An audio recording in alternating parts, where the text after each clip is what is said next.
Lección Divina, domingo 6 de julio del 2025.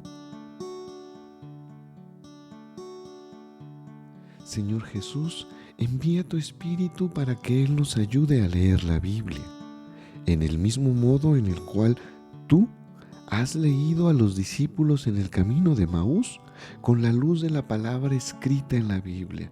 Tú les ayudaste a descubrir la presencia de Dios en los acontecimientos dolorosos de tu condena y de tu muerte. Así, la cruz que parecía ser el final de toda esperanza apareció para ellos como fuente de vida y resurrección.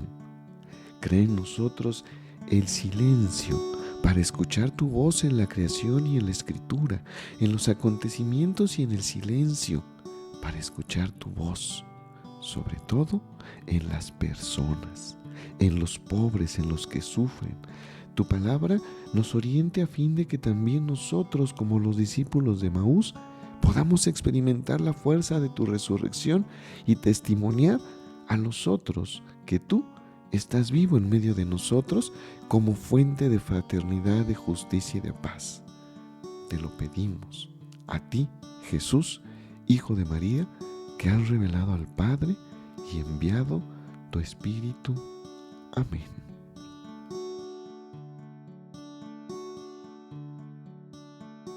Vamos a tener las claves de la lectura de nuestro texto. La predicación de Jesús atrae a mucha gente. En torno a él comienzan a ser una pequeña comunidad. Primero 2 personas, después otras 2, después 12, y ahora en nuestro texto más de 72 personas. La comunidad va creciendo. Una de las cosas en las que Jesús mayormente insiste es en la vida de la comunidad. Él mismo ha dado el ejemplo. No quiere ya trabajar solo. Lo primero que hace al comienzo de su predicación en Galilea es llamar a la gente para que esté con él y le ayude en su misión. El ambiente de fraternidad que nace alrededor de Jesús es en un ensayo del reino, una prueba de la nueva experiencia de Dios como Padre. Y por tanto, si Dios es Padre y Madre, entonces somos una sola familia, hermanos y hermanas. Así se nace la comunidad de la nueva familia.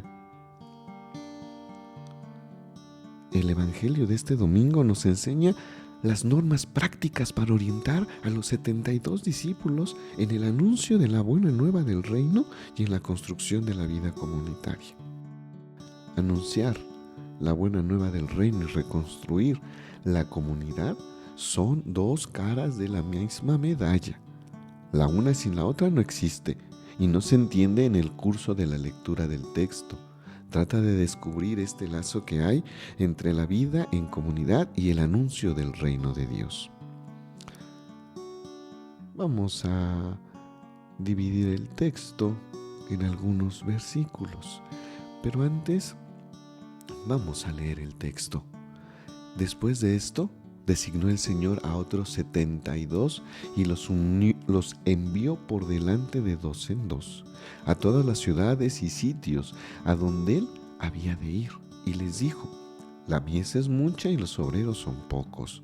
Rogad pues al dueño de la mies que envíe obreros a su mies. Miren que los envío como corderos en medio de lobos.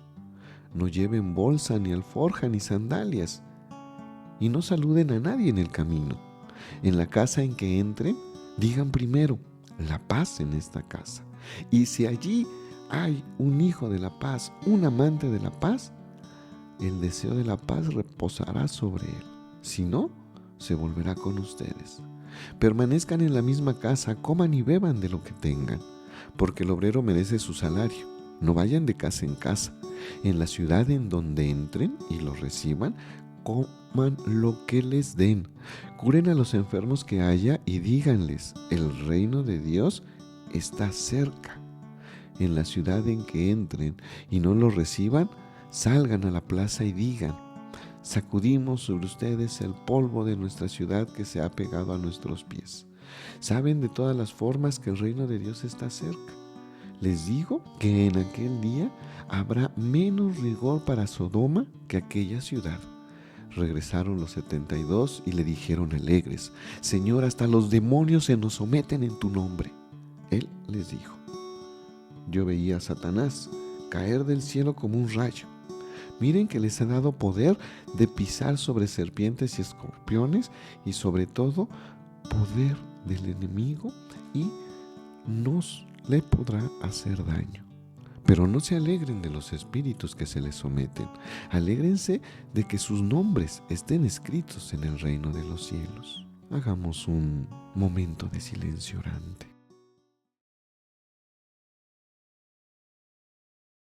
Para ayudarnos a nuestra meditación y nuestra oración, te pregunto: ¿cuál es el punto de este texto que más te ha gustado, que más ha llamado tu atención? ¿Qué quiere aclarar Jesús con cada una de estas recomendaciones tan diferentes de la cultura de hoy? ¿Por qué todas estas formas de comportarse recomendadas por el Señor son una señal de la venida del reino de Dios? Jesús pide prestar atención a lo que es más importante y dice: sus nombres están escritos en los cielos. ¿Qué significa eso para ti?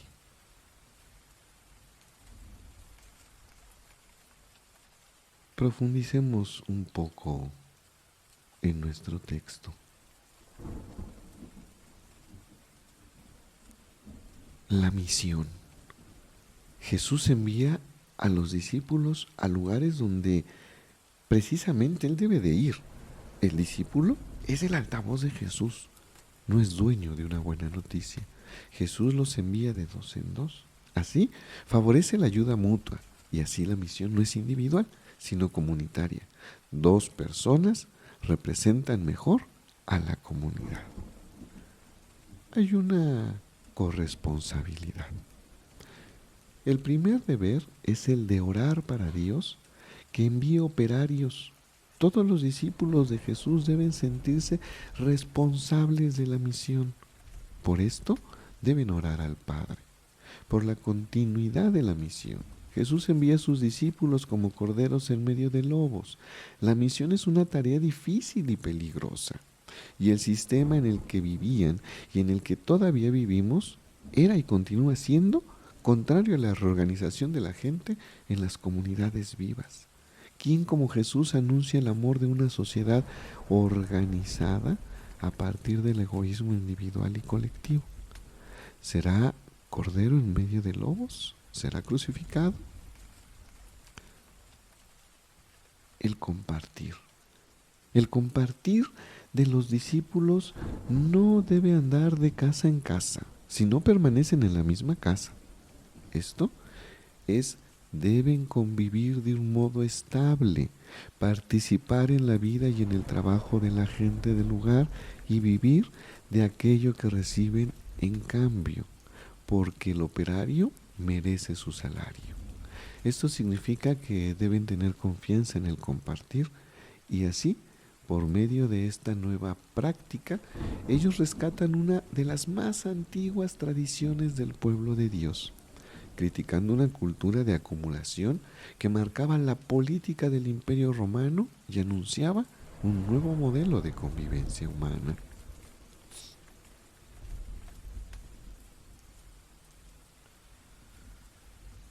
La acogida de los excluidos.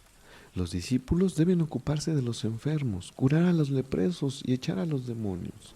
Esto significa que deben acoger en el interior de la comunidad a los que de ella fueron excluidos. La práctica de la solidaridad crítica la sociedad que excluye a una persona del resto de la comunidad. Y así se recupera la antigua tradición profética de Goel.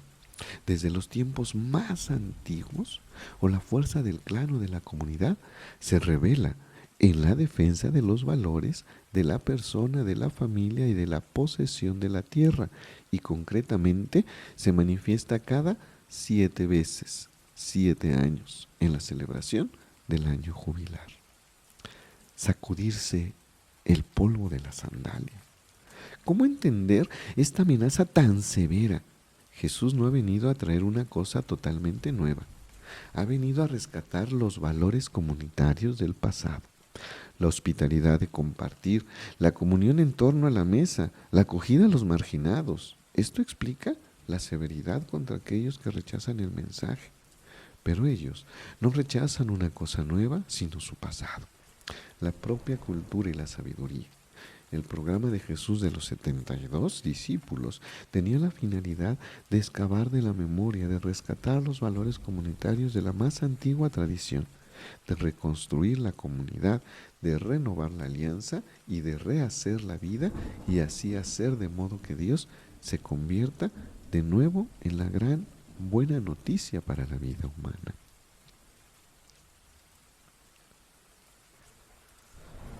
Ampliando un poquito nuestra meditación. Las pequeñas comunidades que se van formando tanto en Galilea como en Samaria son en primer lugar un ensayo del reino. La comunidad en torno a Jesús es como el rostro de Dios transformado en una buena nueva para la gente, sobre todo para los pobres. Hagamos oración con el Salmo 146. El rostro de Dios confirmado por Jesús. Aleluya. Alaba alma mía a Yahvé. A Yahvé mientras viva, alabaré mientras exista, tañeré para mi Dios. No pongas la confianza en los nobles, en el ser humano incapaz de salvar. Exhala su aliento, retorna a su barco. Ese mismo día se acaban sus planes. Feliz quien se apoya en el Dios de Jacob, quien tiene su esperanza en Yahvé, su Dios, que hizo el cielo y la tierra, el mar y cuanto hay en ellos, que guardaba por siempre su lealtad, que hace justicia a los oprimidos, que da pan a los hambrientos. Yahvé libera a los condenados. Yahvé abre los ojos a los ciegos. Yahvé endereza a los encorvados. Yahvé protege al forastero, sostiene al huérfano y a la viuda. Yahvé ama a los honrados y tú eres el camino del malvado.